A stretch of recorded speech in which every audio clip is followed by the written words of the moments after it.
Bonjour et bienvenue à l'émission In Studio. Cette semaine, nous sommes en train de faire une série d'études sur l'heure du choix, l'importance de faire les bons choix pour marcher dans la vie chrétienne, mais surtout pour prendre notre position de fils et de filles de Dieu, d'héritiers, héritières du royaume de Dieu. Et nous sommes à la suite, puisque nous sommes disciples de Jésus-Christ, nous voyons comment lui a fait les bons choix, notamment lorsqu'il s'est retrouvé devant le diable au désert. Et on a vu déjà ensemble qu'il devait vraiment être tenté, que pour bien choisir, nous devions connaître notre identité, nous devions connaître sa parole. Et aujourd'hui, nous allons nous positionner et positionner notre cœur à la bonne place pour être capable de faire les bons choix. Et c'est ce que Jésus a dû faire lorsque le diable l'a transporté encore sur une haute montagne. C'est ce que nous lisons dans Matthieu au chapitre 4 et au verset 8.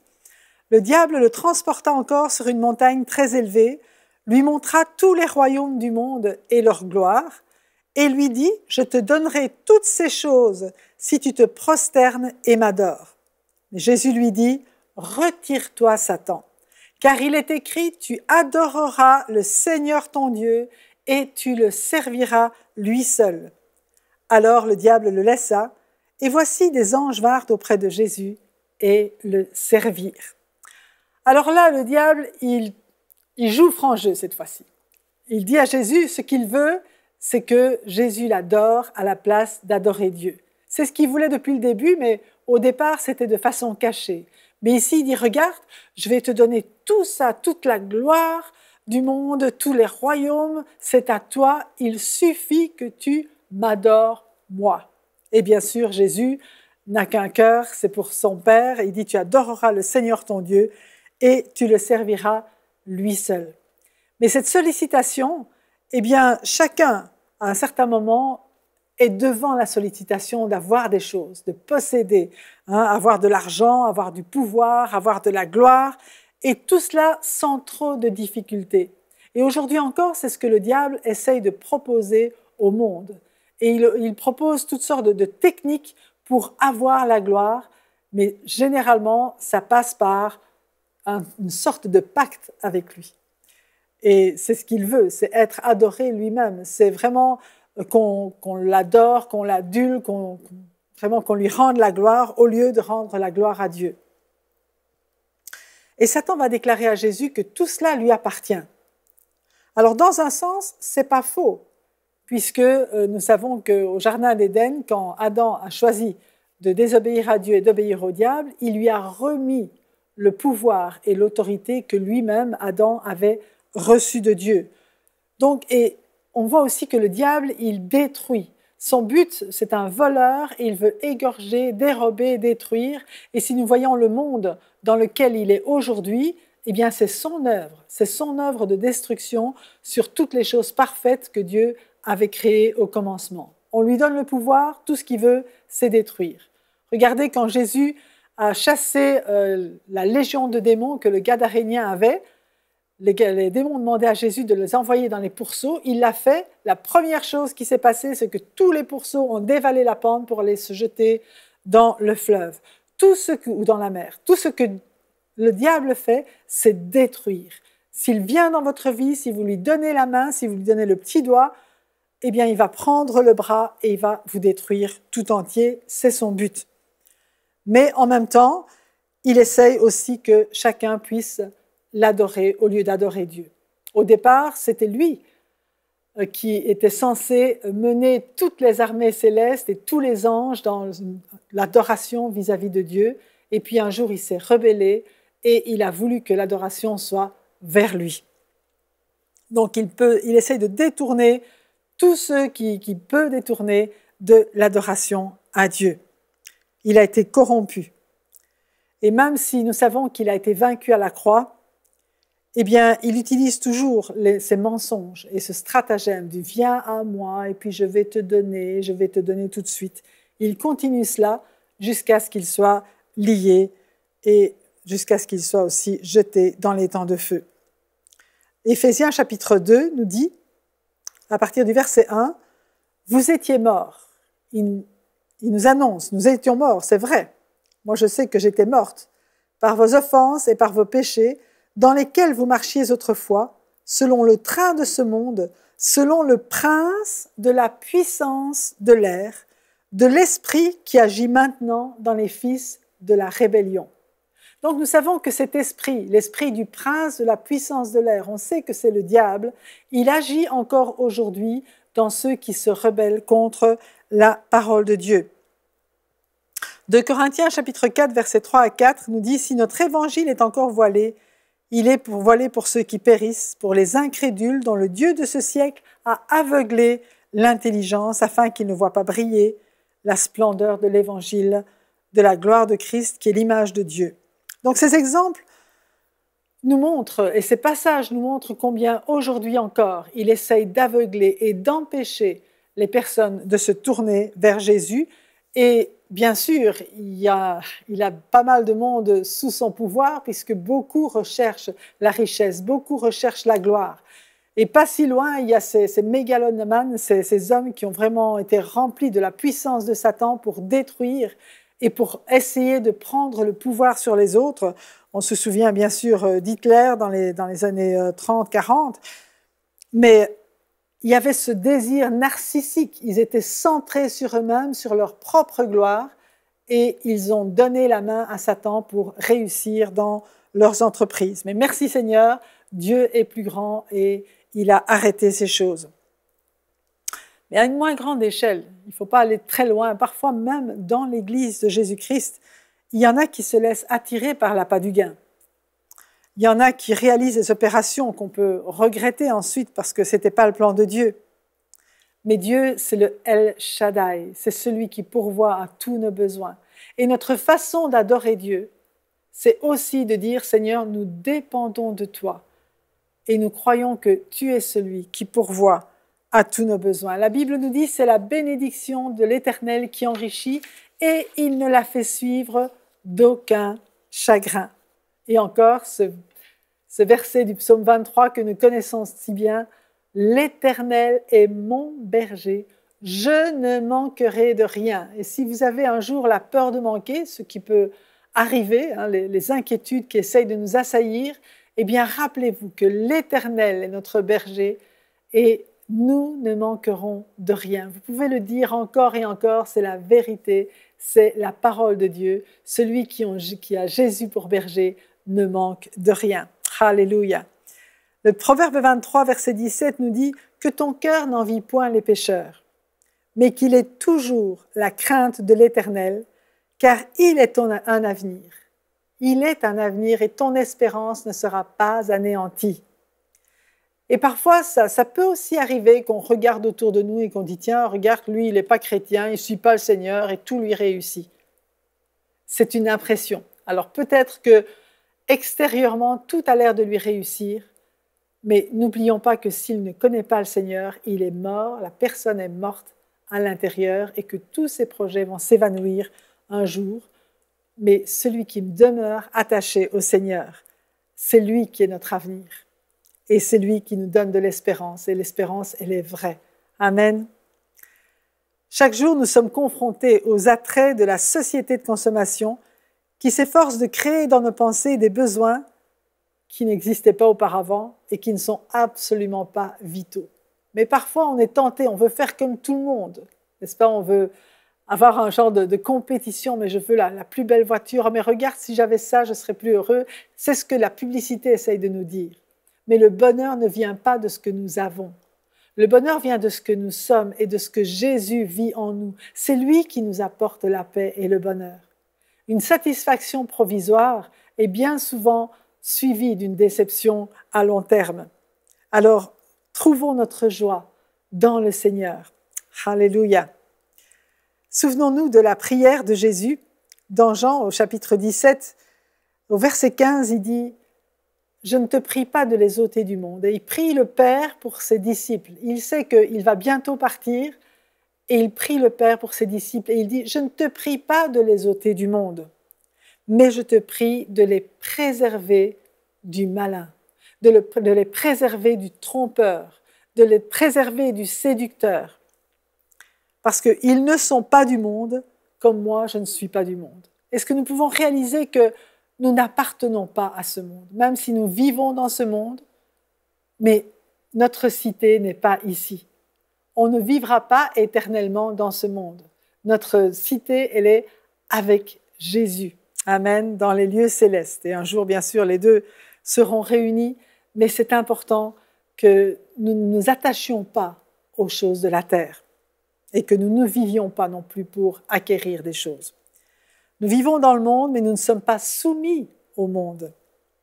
Jésus disait « Sanctifie-les par ta vérité, ta parole est la vérité ». Donc c'est le verset 17 de Jean 17. Et le mot « sanctifier » veut dire « mettre à part ». Lorsque notre vie est basée, fondée sur la parole de Dieu, nous sommes mis à part. Nous n'avons pas le même code de vie, le même code d'éthique, le même mode d'emploi. Je veux dire que les gens du monde qui font ce qu'ils veulent, comme ils veulent, mais avec les conséquences que nous connaissons. Nous, notre code, c'est la parole de Dieu. Nous sommes mis à part pour Dieu, pour être vraiment non seulement ses enfants, mais que nous puissions marcher avec lui, travailler, collaborer avec lui, porter du fruit avec lui et que ce fruit demeure pour l'éternité. Et c'est cette parole qui nous dicte notre conduite et qui nous révèle ce qui est vraiment important pour nos vies, afin que nous glorifions, non pas nous-mêmes, mais que nous glorifions notre Seigneur Jésus, à qui revient toute la gloire et l'honneur et la puissance. Jésus continuait sa prière en disant au verset 18, « Comme tu m'as envoyé dans le monde, je les ai aussi envoyés dans le monde. Et je me sanctifie moi-même pour eux, afin qu'eux aussi soient sanctifiés par la vérité. » Jésus nous a envoyés dans le monde. Il y a une raison pour laquelle nous sommes restés dans ce monde, même après avoir cru. Bien sûr que notre cœur, il est d'être avec le Seigneur, et je veux dire d'être au ciel avec le Seigneur, mais nous sommes dans ce monde parce que nous sommes témoins de Jésus-Christ sur la terre. Il nous laisse ici pour que nous puissions propager cette bonne nouvelle de l'Évangile et que plusieurs, même beaucoup, puissent être encore attirés à lui et passer du royaume des ténèbres au royaume de la lumière à travers la prédication de l'Évangile, à travers une démonstration de la puissance et de l'amour de Dieu dans son Église. Alléluia, dans son corps, et nous faisons partie de ce corps lorsque nous acceptons Jésus-Christ dans notre vie. Et donc Jésus dit aussi, je me sanctifie moi-même pour eux, afin qu'eux aussi soient sanctifiés dans la vérité. Jésus se sanctifie pour nous. Jésus se met à part pour nous. Il est saint et il vit en nous. Vous vous rendez compte? Parfois on dit, mais moi je ne suis pas saint. Mais tu es saint parce que le saint habite en toi. Si tu as demandé à Jésus, si tu as demandé pardon pour tes péchés et que Jésus est devenu ton sauveur et que tu l'as invité dans ta vie, que le Saint-Esprit est venu en toi, eh bien le Saint habite en toi. Alléluia, quelle merveille de pouvoir connaître ces choses. C'est sa sainteté dont il nous revêt. Son esprit de sainteté est en nous. On l'appelle le Saint-Esprit, l'Esprit Saint, l'Esprit de sainteté. Il nous conduit toujours plus dans la sainteté et dans les voies de Dieu. Alors laissons l'Esprit de Dieu régner sur notre âme, sur notre corps, afin que nous puissions refléter la gloire de notre Seigneur et répandre la bonne odeur de Christ autour de nous. Le monde qui se croit libre, il croit que les gens autour de nous croient qu'ils peuvent faire ce qu'ils veulent, qu'il n'y a pas de restrictions, mais en fait ils sont prisonniers. Ceux qui se croient libres sont prisonniers de leur convoitise, prisonniers de leur désir. Ils désirent toujours plus et sans jamais être satisfaits. L'apôtre Pierre, dans sa première épître au chapitre 1, à partir du verset 14, nous dit « Comme des enfants obéissants, ne vous conformez pas aux convoitises que vous aviez autrefois quand vous étiez dans l'ignorance. Quand vous ne connaissiez pas Dieu, vous aviez des convoitises, des désirs. Mais maintenant, ne vous conformez plus à ces désirs-là. N'obéissez plus à ces désirs. » Et au verset 15, « Mais puisque celui qui vous a appelé est saint, vous aussi, soyez saints dans toute votre conduite. Selon qu'il est écrit, vous serez saints car je suis saint. » Et si vous invoquez comme Père celui qui juge selon l'œuvre de chacun, sans favoritisme, conduisez-vous avec crainte pendant le temps de votre séjour sur la terre. Vous savez que ce n'est pas par des choses périssables, par de l'argent ou de l'or que vous avez été rachetés de la vaine manière de vivre que vous aviez héritée de vos pères, mais par le sang précieux de Christ, comme d'un agneau, sans défaut et sans tache. Prédestiné avant la fondation du monde, il fut manifesté à la fin des temps à cause de vous. Par lui, vous croyez en Dieu qu'il a ressuscité des morts et lui a donné la gloire, en sorte que votre foi et votre espérance reposent sur Dieu. Et il continue, ayant purifié vos âmes, comment? En obéissant à la vérité, pour avoir un amour fraternel sincère, aimez-vous ardemment les uns les autres de tout votre cœur, puisque vous avez été régénérés non par une semence corruptible, mais par une semence incorruptible, par la parole vivante et permanente de Dieu. Alléluia. Donc nous avons cette capacité maintenant de marcher dans les voies de Dieu parce que nous avons été régénérés par la parole de Dieu. Il nous dit que vous serez saints car je suis saint. Et je vous entends dire, oh mais non, mais moi je ne suis pas saint. On ne peut pas être saint, c'est impossible d'être saint. Ça, c'est notre raisonnement. Mais si nous nous mettons à part, si nous réalisons que nous sommes mis à part pour Dieu et que le Saint-Esprit habite en nous, il nous conduit dans cette sainteté. Il nous conduit parce que ce que Dieu veut, c'est nous rendre semblables à l'image de son Fils Jésus. Jésus est le premier-né d'entre plusieurs frères. Amen. D'entre des milliers de frères. Il nous a sauvés, il nous a régénérés et il veut que nous lui ressemblions. Et cela, c'est possible seulement à cause du Saint-Esprit qui habite en nous, que le Père fait demeurer dans nos vies. Il nous a rachetés de la vaine manière de vivre que nous avions hérité de nos pères, de nos ancêtres terrestres. Nous avions hérité une façon de vivre, une culture, mais nous devons maintenant adopter cette nouvelle culture du royaume de Dieu, la culture de notre Père céleste. Et il nous en rend capables à travers sa parole. Plus nous allons être régénérés, renouvelés par cette parole incorruptible, plus nous allons ressembler à Jésus et être agréables à notre Papa. Alléluia. Et nos âmes ont été purifiées lorsqu'elles sont lavées, je disais Jésus, dans l'eau de la parole. Elles sont purifiées lorsque nous obéissons à la vérité de Dieu.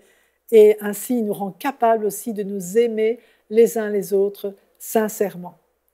L'amour, c'est quelque chose dont on parle beaucoup, mais qu'on vit très peu. Parce que nous avons besoin que ce soit l'amour de Dieu qui vienne se manifester en nous. L'amour qui se donne, l'amour qui ne soupçonne pas le mal, l'amour qui supporte tout, qui croit tout, qui espère tout. C'est cet amour-là dont Dieu veut nous revêtir, que nous puissions avoir les uns pour les autres. Et j'ai l'habitude de dire que si Jésus nous a demandé de nous supporter, c'est que bien souvent nous sommes insupportables. Mais mettons notre gloire à supporter par l'amour qui habite en nous de la part de Dieu, vraiment à supporter les insupportables. Et vous verrez que beaucoup de choses vont changer et que le monde va envier cet amour que nous nous portons les uns aux autres. 1 Jean chapitre 2 verset 15 nous dit « N'aimez point le monde, ni les choses qui sont dans le monde. Si quelqu'un aime le monde, l'amour du Père n'est point en lui. Car tout ce qui est dans le monde, écoutez de quoi il parle quand il dit de ne pas aimer le monde. Il ne parle en aucun cas de ne pas aimer les personnes qui sont dans le monde. Parce que Dieu a tellement aimé le monde qu'il a donné son Fils unique. Donc Dieu aime les gens, mais Dieu n'aime pas le péché. Et Dieu désire que nous n'aimions pas non plus le péché qui est dans le monde. Alors voilà ce qu'il dit. Tout ce qui est dans le monde, la convoitise de la chair, la convoitise des yeux et l'orgueil de la vie ne vient point du Père, mais vient du monde. Et le monde passe, et sa convoitise aussi. Mais celui qui fait la volonté de Dieu demeure éternellement. Alors, on ne va pas parler de la mode, mais c'est vrai qu'on veut toujours Waouh, c'est beau, regarde, hein, on sait que Satan, il attire aussi à travers les yeux, mais la convoitise de la chair, les désirs de la chair, les désirs charnels, la convoitise des yeux, l'orgueil de la vie, ne vient point du Père, mais vient du monde. Et Dieu nous dit, n'aime pas ça. C'est pas bon pour toi. Le meilleur pour toi, c'est de faire la volonté de Dieu. Parce que là, ça te permet de vivre éternellement, de demeurer éternellement et de jouir de cette vie abondante pour laquelle Jésus a donné la sienne. Dans le Sermon sur la montagne, Jésus nous prévient et il nous dit dans Matthieu chapitre 6, verset 19, « Ne vous amassez pas des trésors sur la terre où la teigne et la rouille détruisent et où les voleurs percent et dérobent. Mais amassez-vous des trésors dans le ciel. » Nous aimons amasser, n'est-ce pas? Alors Jésus nous dit, c'est bien d'amasser, mais amasse à la bonne place. Amassez des trésors dans le ciel, là où la teigne et la rouille ne détruisent pas, là où les voleurs ne percent ni ne dérobent. La teigne, la rouille, les voleurs ne peuvent pas atteindre les trésors que nous amassons dans le ciel. Car là où est ton trésor, là aussi sera ton cœur. Si ton trésor, ce qui a de la valeur à tes yeux, est sur la terre, ton cœur va rester attaché à la terre. Mais si ton trésor, ce qui a de la valeur, c'est Jésus, c'est ce qu'il y a dans le ciel, c'est vraiment tous ces cadeaux que Dieu nous fait dans le ciel et qui peuvent nous servir déjà aujourd'hui pour manifester son royaume, si ton trésor, c'est le royaume de Dieu, ce trésor-là ne périra jamais. Jamais. Et il va te permettre aussi d'être enlevé avec Jésus lorsqu'il revient. Verset 22, l'œil est la lampe du corps. Ça veut dire fais attention à ce que tu regardes parce que tu vas te nourrir de ce que tu regardes, de ce sur quoi tu prêtes attention. Si ton œil est en bon état, tout ton corps sera éclairé. Si ton œil regarde à la bonne place, tout ton corps va être éclairé et va être amené à la dimension de ce que tu regardes. Mais si ton œil est en mauvais état, tout ton corps sera dans les ténèbres. Si tu t'attaches et si tu fixes les yeux sur les choses de la terre, tout ton corps sera dans les ténèbres et ça va te tirer vers le bas. Si donc la lumière qui est en toi, ce que tu regardes, est ténèbres, combien seront grandes ces ténèbres? Parce que tu ne seras pas alimenté par la lumière de Dieu. Et si la lumière de Dieu ne t'éclaire pas, il n'y a pas de moyen d'enlever les ténèbres. Et Jésus continue en disant « Nul ne peut servir deux maîtres, car ou il haïra l'un et aimera l'autre, ou il s'attachera à l'un et méprisera l'autre. » Et Jésus dit « Vous ne pouvez servir Dieu et Mammon. » Là, il est clair. Il dit « La puissance qui est en train de gouverner le monde aujourd'hui, ceux qui veulent les richesses, la gloire, c'est Mammon. » Mammon, c'est pas les pièces ou les billets que vous avez dans votre portefeuille, mais c'est la puissance dominatrice qui se cache derrière cela pour vous aliéner, pour vous rendre esclaves et vous faire dépendre de l'argent à travers la peur de manquer ou le désir d'en posséder plus afin de trouver le bonheur. Et c'est une puissance qui règne, qui domine sur le monde aujourd'hui. La puissance de Mammon qui domine aujourd'hui et qui fait peur. Ceux qui n'ont pas ou qui ont juste assez ont peur de manquer et ils ont peur de donner. Donc ça les empêche de vraiment marcher dans la foi avec Dieu. Et ceux qui ont beaucoup, ils ne veulent pas partager parce qu'ils en veulent toujours plus. C'est vraiment spécial. Même lorsque on appelle à donner, c'est quand même souvent ceux qui ont le moins qui donnent le plus. Parce que ceux qui ont beaucoup, ils en veulent encore et encore. Je parle de ceux qui sont dans le monde et qui n'ont pas été régénérés par la puissance de Dieu dans leur vie. Le proverbe populaire nous dit bien que l'argent est un bon serviteur parce qu'il nous sert à faire des choses. Merci Seigneur pour ceux qui donnent pour que cette télévision puisse exister, pour que l'évangile puisse vous atteindre aujourd'hui. On a besoin d'argent, mais pas à n'importe quel prix. C'est un peu spécial de dire ça. mais c'est un mauvais maître. Nous ne pouvons pas, dans ce que nous faisons, dans ce que nous sommes, dépendre de l'argent. Nous dépendons de Dieu et lui, à travers les uns et les autres, pourvoit pour les besoins de son œuvre. Et lorsque nous investissons l'argent que Dieu a mis à notre disposition, lorsque nous l'investissons dans son œuvre, nous investissons dans l'éternité. C'est là que nous amassons des trésors pour l'éternité. Si au lieu d'investir pour notre bien-être sur terre, nous investissons pour le royaume de Dieu, nous avons des trésors dans le ciel. Et toutes les personnes qui auront été sauvées, amenées dans le royaume de Dieu à cause de cet investissement, eh bien, ce sera un peu le fruit aussi du travail que le Seigneur nous a demandé de faire. Combien c'est important, ces choses-là. Alléluia.